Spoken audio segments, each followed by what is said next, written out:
Hi guys, I'm Mike. And I'm Stephen. And this is F1 Fanatics.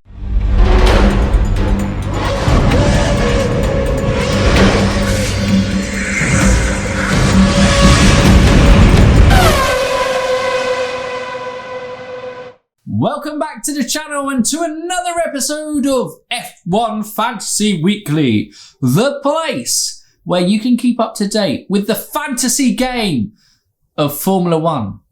You get $100 million budget to pick 5 drivers, 1 constructor. I don't know what that was in the middle there, but we're going to roll with it. Where you can compete and score points over the course of the race weekend to beat your friends and the world in fancy aspects.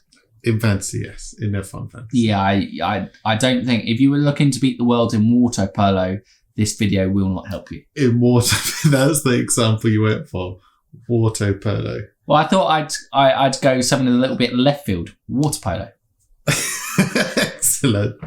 Go check out water polo tutorial. No. But remember, if you haven't already, you can join the F1 Fanatics Fantasy League 3.0. Join the league. Code up on screen right now. Bang Rosberg in the corner. So yeah, because nice. I thought that would be fun. Nice. Well, I thought if you're going to join the league, it needs to be dramatic. So we needed to go, is this the league you need to join? Yes. Yes. Absolutely. Yes, and as always, you know, if you compete and you finish top at the end of the season, you will gain an F1 top of your choice. Prizes. Prize, yeah. So prizes, man. Oh, if I get some like F1 Fanatics merch, I might give like 2nd and 3rd place, like F1 Fanatics tops. That also might be like something that people don't want. So it might not be a prize. But the battle not to come in the runner-up stops. Absolutely. They're going, oh, God, I better throw this last race in terms of this. So we're in this weird little kind of gap between races. It's very un-F1-like, isn't it? What, we've got a 3-week break? Yeah. I don't know what's going on. So, I think it's because a race was cancelled, wasn't it? Was Cape race cancelled? Well, yeah, because Australia, yeah. Stuff was cancelled. It was always going to be a bit of a rough start. Like, there wasn't China and or Vietnam might have been in there, but you know it's been cancelled. Well, yeah, probably. I can't remember. We're here where we are, so we have to deal with that. So, what are we going to be doing? We've got some teams that we're going to rate, and we'll also go through. We'll have some fun stuff. You guys quite liked having the website up on screen, so thank you for the feedback on that. We'll go through like price changes. We'll probably talk maybe things like wild cards of when best place to kind of use them. Subspank, how are you using them? Yeah. So, yes. And as always, you can join our Discord where lots of fantasy discussion goes on. And there'll be a link down in the description. As always, if you want to chat with people live and not just in the comments or at your screen. If you want your answers answered now, join the Discord. Well, but they may not be now. Yeah.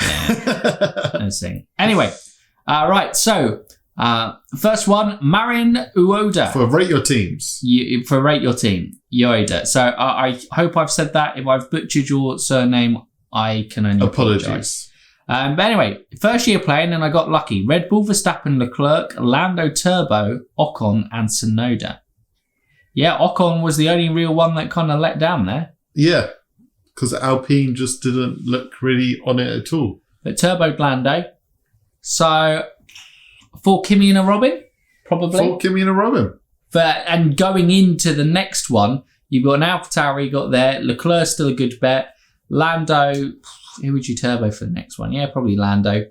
Maybe even bringing in Checo for and going triple Red Bull. I think we're going to discuss this obviously next week, but it feels like triple Red Bull is the way to go for Imola. Honda's looking strong. Yeah. And if you could find a way of getting Ocon out, probably a good bet there. Maybe even like a Giovinazzi is still like a decent bet to free up budget. Possibly, yeah. He looked very strong. Yeah. In the opening race. Next one. is left. Red Bull, Leclerc. This comes from Tristan Campbell. This is my first year in F1 Fantasy. I used 4 of my trades to get the drivers go up in value. Still have an okay lineup if I don't make any more trades. Red Bull, Leclerc, Yuki, Lando, Max, Russell. So very similar to the team we just had above, but Ocon is out and Russell's in. So I actually think that's probably a bet. That's our team, isn't it? The team we're looking for. Well, yes and no. It's Red Bull, Leclerc, Yuki, Lando, Max, Russell. I'm looking at having... Yes. I've got Gasly Checo in. instead of Leclerc. Yeah. Yeah, and Checo Gasly instead of Leclerc. Ignore me. Okay, yeah, ignore Stephen. I kind of feel it's 4 Kimmies and a Robin as well, but that's the closest to 5. Yes. I would give definitely. at this current stage in terms of earning money there as well, because Max is up, Red Bull's going up, Leclerc's up, Yuki, we'll talk about that later, and Lando Norris is up as well. Nice. So a very good team, Tristan, for your first year. Been some very solid picks, actually, from that point. Oh, God, I've missed... I missed out Tonka Toy Truck. I apologise. I will get back to replying to you in the comments. Damn. Go from there. I'm trying to see. I really should see if these things are ahead, but as always on F1 Fantasy, planning is overrated. We had a lot of people saying how they got on, how many points they scored, which was good. Don't forget, if you want your team rated, chuck it down in the comments or tweet at us. Yeah, I think actually those are the only 2. So I think we move now on to the comments. The comment. Right, so that right. Started the screen recording. That's just started the screen recording. That's to help me edit. And also maybe you guys are entertained. Anyway, as you can see here, we thought we'd so this is our team because Stephen copied me / I copied Stephen. I didn't even realise the alert's gone up again. Yeah, there's video evidence out there. I copied Stephen's team without realising 2 weeks later. Going to be our team though, because you can show them what our team's going to be. Well, yeah, okay. So we thought this was probably a good time for those people who, obviously we mentioned it slightly last week in the video, but as you can see how the market's changed. So we've already gained 1.2 million on our budget over from where we had at the start of the season. So you have the 100 million budget, but if you look at the dynamic prices and have the right drivers in play, their values go up. Leclerc has been the big driver to have, even if he wasn't a driver in your team for the race. Dropped him in. He was a great one to drop in to get 0.4 million on budget, because what that does is it then frees up. It may not in these first couple of races free up. You're going to be talking about maybe being able to afford a Giovinazzi instead of a George Russell or Mick Schumacher. Yeah. If you have a Hamilton, or maybe slightly being able to afford a Lance Stroll, Lando Norris, and I don't know, a Gasly or something like that. Possibly, yeah. Might be as a triple header, although I don't think Aston Martin are going to be a particularly strong pick going forward. But, you know, it's if you keep collating, watching these bars, and like we said, there's a percentage. So Max Verstappen is currently at 43%. We're going to take out. So like we said, for our team, we'll talk about it, but our option is probably Checo at the moment. And as you can see, Sergio Perez has gone down. But he's also increasing a little bit. So he may be one to watch in terms there. But you get to see these barriers. You see Carlos Sainz here. He's down 77. So he could be getting a 0.1. Fernando Alonso has massively gone down. Although Fernando Alonso actually thought had a pretty good race. The Alpine car is so poor that I think, dropping him out. I mean, he got minus points. Yeah. So that's never going to positively I mean, he may have, this is fantasy, man. They may have a good race, but if they ain't scoring points, they need to get in the bin. So I actually could have been doing even better. And have you transferred Gasly in yet? Yes, I did. So we were like, we wanted to capitalise on the Gasly price increase, but Yuki Tsunoda has been the driver along with Leclerc that keeps going up. So if he goes up one more, if he's going to go up 0.1, but if he goes up another 0.1, I lose out. Okay. That's on Seam's aspect. I think I'm already losing out on that one, but it's still making a 1.2 million budget. Those ones who were bold with Yuki and kept Yuki in, believing in the AlphaTauri hype, I think have certainly benefited off well. But this is for someone, you can very much take the fantasy game as serious or as not serious as you want. You can just make it like a routine of checking in on fantasy, just seeing the prices. Like as you see Esteban Ocon here. Alpine, I think, look like the big losers because everyone was expecting them to be like Renault last year. So competitive up in the midfield, and they look like that they're going to be struggling to compete for points. Yes. In races. So no surprise. Midfield, they're the ones going to lose out. So then with Fernando Alonso being 15.4, he's a very expensive option for a guy. If he, and in fantasy, even if they're so bad, it's very unlikely he'd get down to a price of like a 10 million, which would make him more attractive as a guy that's going to be regularly beaten on to be beating those teammate points. Prices don't change that much. And also, qualifying wise, he's going to qualify well and most likely to drop. So he's on 15.4 and he's already dropped 0.2. And he looks like he's going to drop 0.3. But you could see that get to the 30 millions at the latter stages of the season. Yeah, but you know, it's certainly going from there. But as you can see here, hopefully I can highlight that, and that's highlighted on the screen. Our subs bank is 4 of 6. So 3 of those are free, and used to be last year that you could do unlimited subs. So we could have been watching this market, subbing in, watching the dynamic pricing going up, building that budget. And I think lots of people would have been having, with how the market has changed this year, playing on that. Maybe even you would have got people going into the 2 million. Easy on that aspect, because as long as you'd only made one change to your starting team by the start of the next race, so replaced everyone back, even without the dynamic pricing on that aspect, you wouldn't have got a -10 hit for making multiple subs. Now it is just, if you make the... As soon as you make a change, bam, you used to sub. Exactly. So I was even debating of switching Yuki back in, but that would have meant that I would have taken a -20 hit to get the team that I wanted, which was bringing Checo in and bringing Gasly back into the fold. So I go on that. So you've got to be very tactical about it. And as we kind of saw, I think it was Campbell there. Let me see if I can get name up again. Tristan Campbell was saying, I've had to take a minus hit just to, you know... profit. Yeah, and I was going to lose a 0.1 or something on that fact.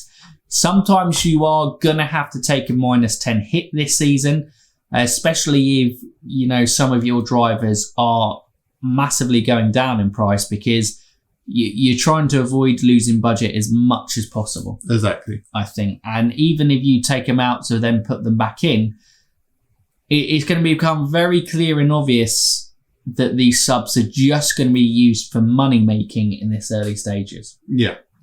Now, this is where we'll see the big money changes as well, because this is the first time we're seeing how actual cars perform on track.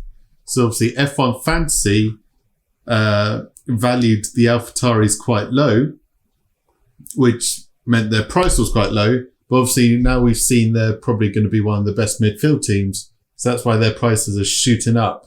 Whereas in the latter stages of the season, they will stabilise a bit. And then like we see Alpine, they're obviously hemorrhaging prices because we're actually seeing Alpine are terrible.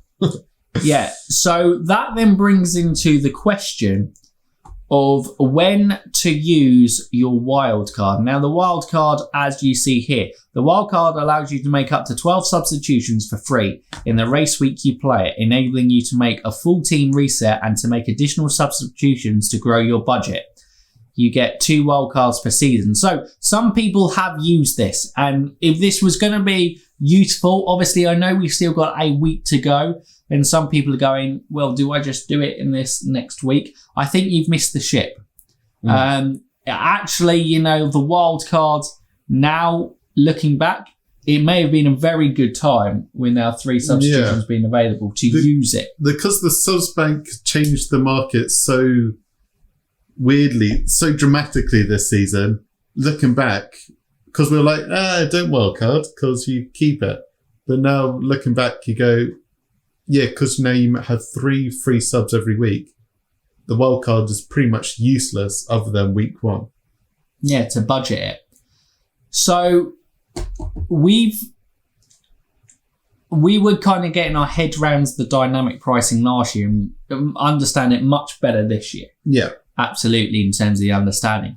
So if we look at the calendar, I'll try and get it up on my phone, trying to get the week split. I can't remember the week split.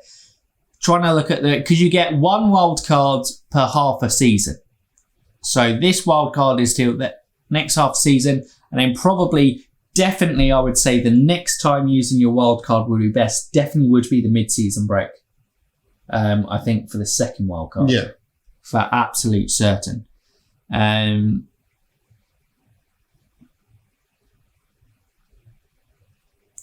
So probably, I would say Spain to Monaco would probably be an ideal point to use that, looking at things. There's a bit of a break between Spain and Monaco, and there's only a week's break between. It's back-to-back weekends, Portugal, Spain. Just to give you 2 weeks, so there might be more movement. I think what you want is you now want the biggest gap in weeks, because over the course of that weeks, you might even there were people like dropping and dumping things. I think with the 3 subs, that's now going to be more difficult for those people to do, because they were like, everyone's sub passing, and we were like, what? That doesn't make sense, but it did now with the understanding of that. The only other time you could use a wildcard is, Max and Lewis, they're going to be your big streaks earners. And they may both just keep finishing in the top 10 and keep their streaks going. But if there is a retirement, say Max crashes out in Imola and Lewis finishes, and then his streak is ahead, and by the time he comes around to 5 streaks, you could wildcard your team to fit Lewis in, if that makes sense, because Lewis is such a big price difference. You may need those free 12 subs. Yeah, that's where the point is going to be absolutely different. So if you're not going to use them, obviously, they clearly see the main value of it is going to be budget, like you're saying, but additional substitutions to grow your budget. So they're fully emphasizing on that fact to kind of come into play this year. And the Mega Driver is going to be most likely best used on Max or Lewis.